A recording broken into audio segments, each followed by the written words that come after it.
Hello, and welcome to another edition of Monday Night Mashup. I'm Drennon. And I'm Andrea Esselman with your weekly news update.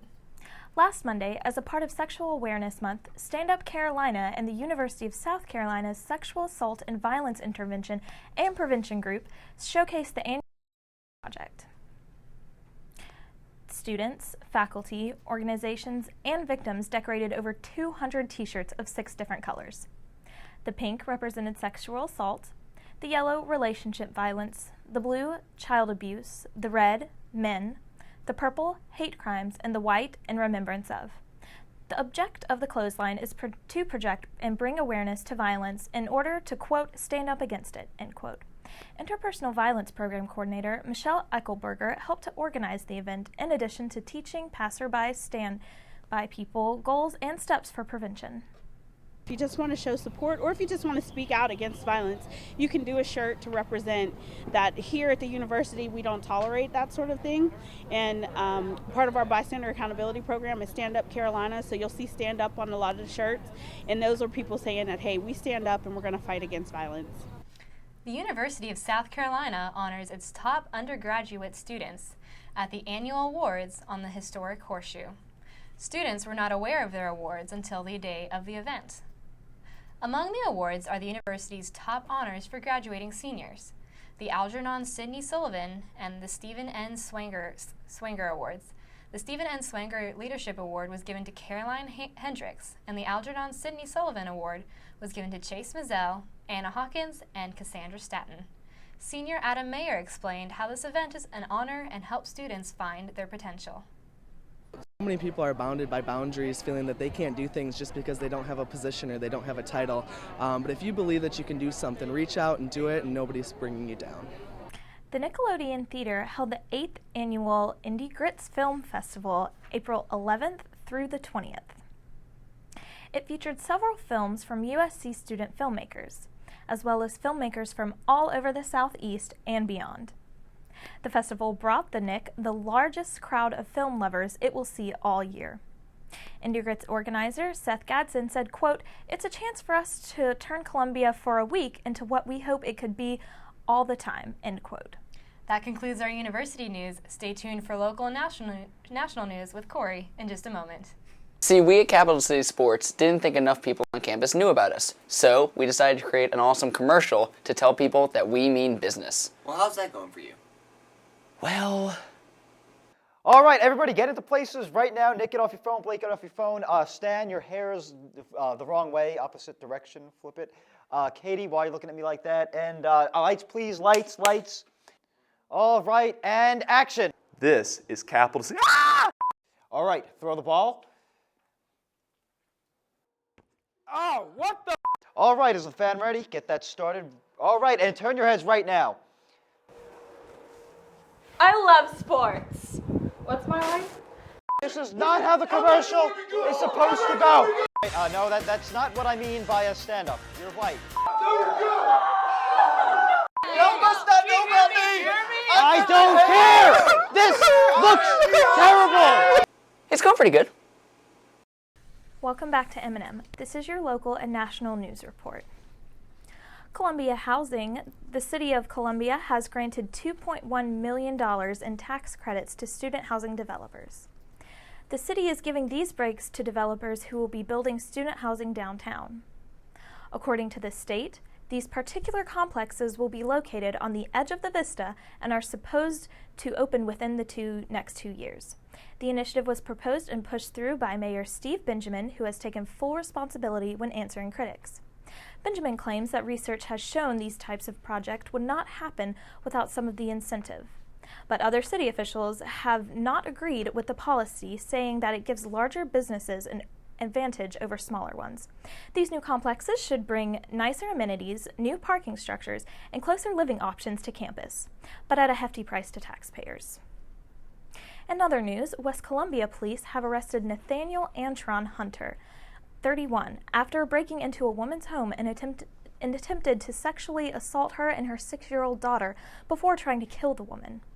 Hunter has been charged with attempted murder, 2 counts of kidnapping, burglary first degree, criminal sexual conduct with a minor third degree, armed robbery, possession of firearm by persons unlawful, and possession of a firearm during the commission of a violent crime. The incident occurred April 13th at the Park Place Apartments in West Columbia. Hunter had entered the apartment through a sliding glass door where his victim put up a fight before she was shot multiple times. Hunter is awaiting a bond hearing at the Lexington County Detention Center.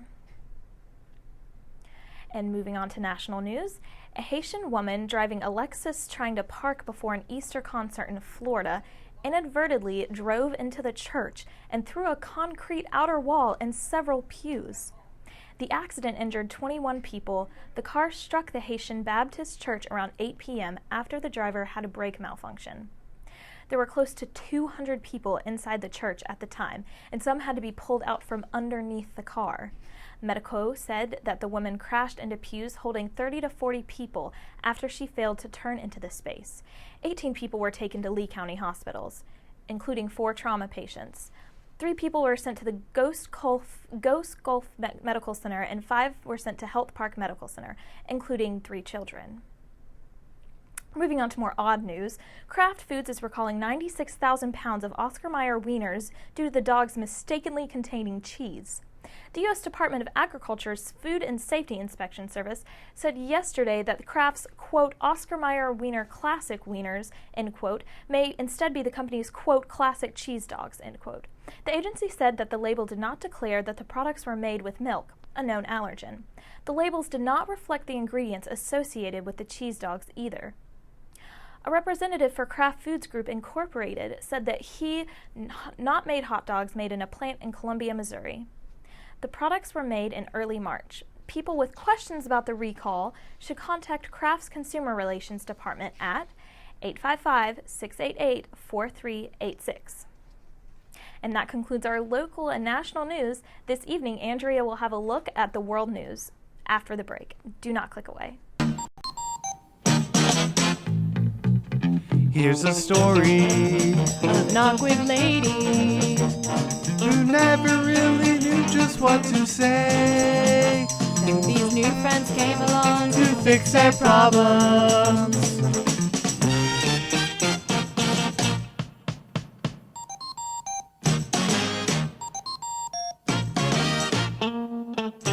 Hi, Teresa.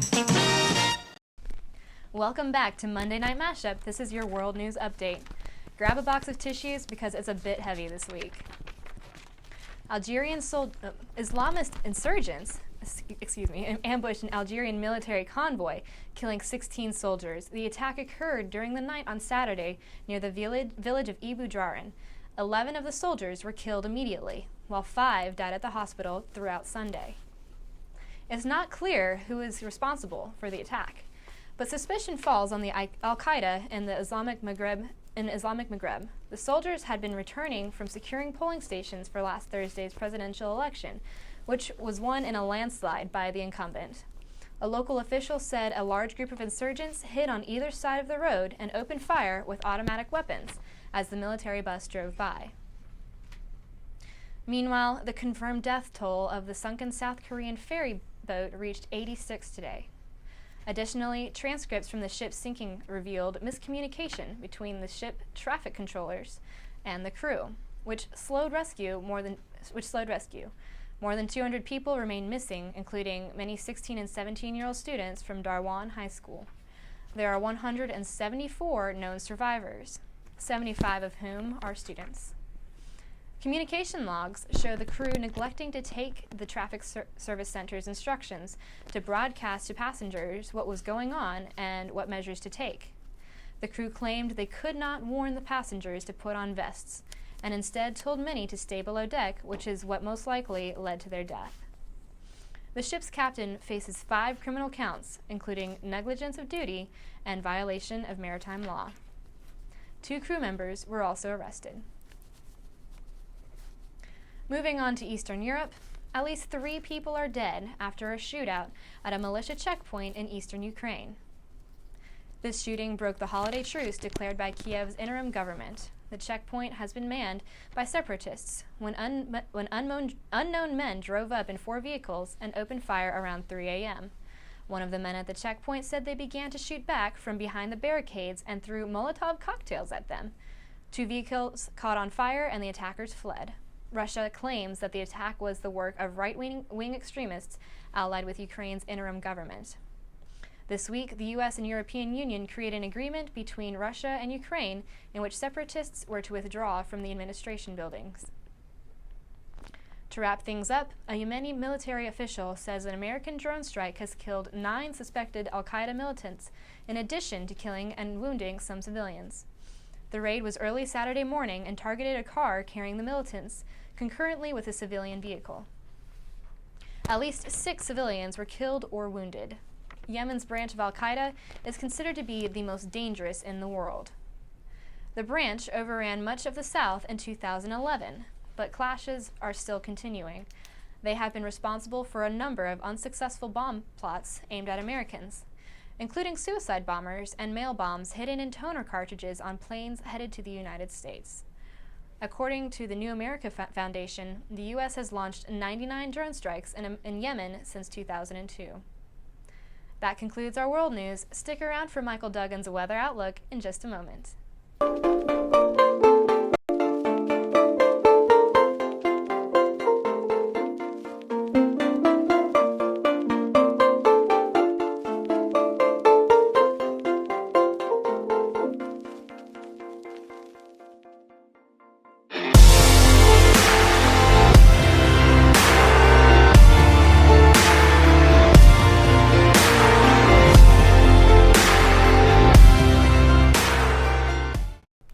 Hello and welcome back to Monday Night Mashup. I'm Michael Duggan with your local weather update. So here in Columbia right now, as you look at our current temperatures across the state, we have 75 in Columbia. And as we go across the state, it's pretty even throughout, with the coolest being down in Myrtle Beach with around 70, and the very coolest in the state up in Rock Hill at 69. As we go into the tri-state area, pretty even temperatures throughout, 70 across the board pretty much. We're pretty much the lowest still in Myrtle Beach, around 70, and the highest temperature down in Savannah. As we look at the national temperatures, summer's kicking off pretty early over in Phoenix, as temperatures were up to almost 100 this week, and especially today. But as we look into the corners, the northeast and the northwest, we have 61 in Seattle and 55 in New York, so much cooler than down there in the south. Looking ahead to the local Columbia area, tonight and tomorrow we have getting down to about 54 and 53 tonight. But it should warm up pretty quickly, up to 82 tomorrow, pretty warm, with a 50% chance of rain. And as we look ahead to the 7-day forecast, we have pretty nice weather. The 50% chance of rain tomorrow, but low 80s, upper 70s throughout pretty much most of the week. 20% chance of rain on Friday. That should set us up for a nice weekend with low 80s and upper 70s again. So if you're studying for those exams, make sure you take a break, get outside, enjoy that weather, because it's going to be gone soon as summer comes in. As we look at our local radar, pretty clear in South Carolina right now. There's a little bit up in the corner, which could bring those showers through the state tomorrow. But as we look nationally, we have a front coming across the Appalachian Mountains that should bring in that rain that we're talking about tomorrow, especially up into Virginia and North Carolina. That'll do it for this week, but when we come back, JoJo Winkelman will be here with our sports update.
Welcome back to tonight's edition of Monday Night Mashup on SGTV Campus Channel 4. My name is JoJo Winkelman, and this is our sports.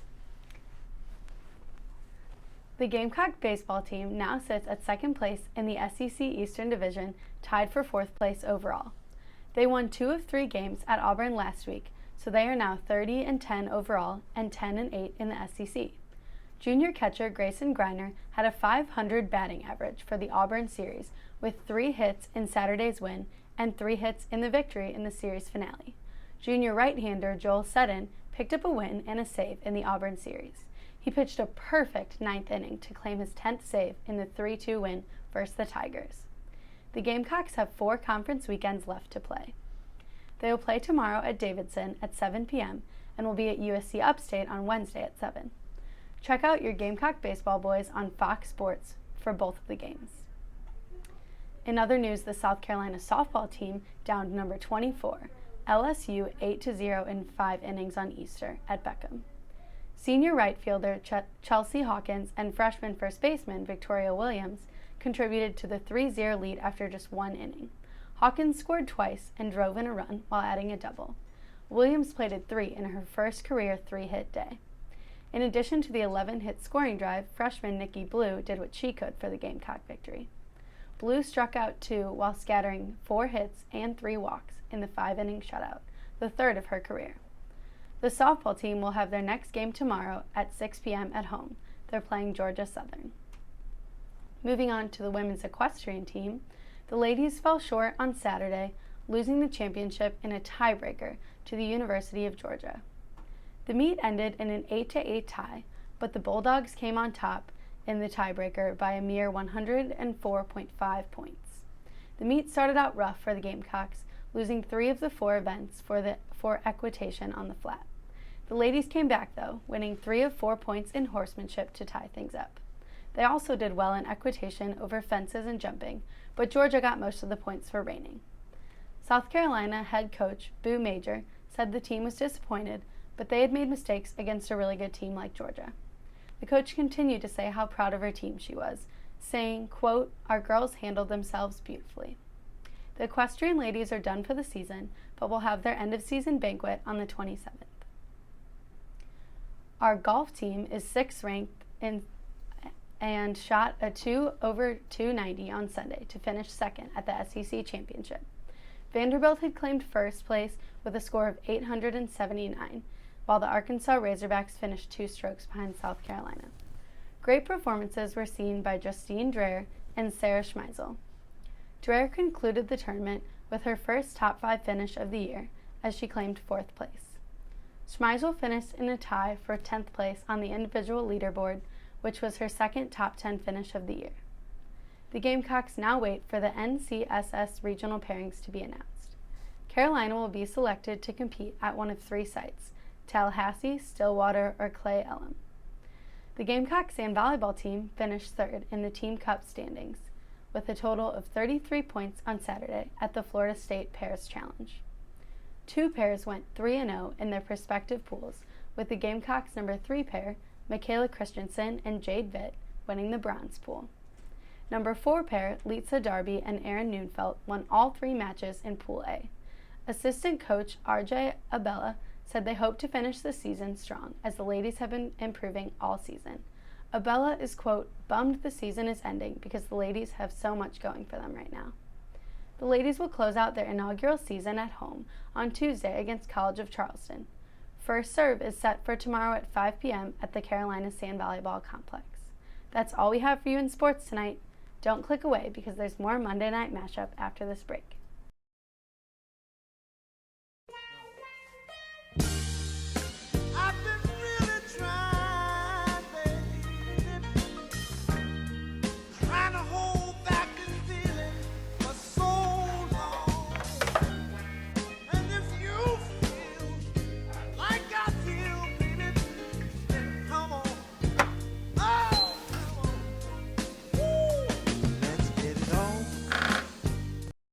So everyone, this is our last newscast of the semester. How do you guys feel about it? I don't really know how to feel. It's been Like, it's been a really great year, I think. Yeah, actually, I think we've improved a lot. We have. Throughout just this semester. Last year we barely had a newscast. Even the beginning of last semester was a little, haha.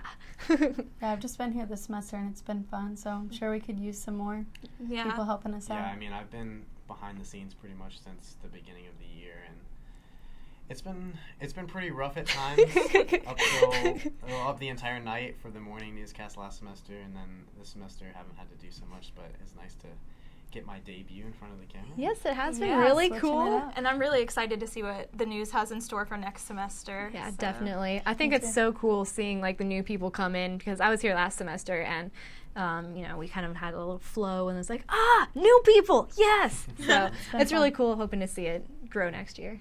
Well, thanks for watching this edition of Monday Night Mashup. Be sure to follow our coverage throughout the week on our website and on our Twitter at SGTV News 4. Have a great evening.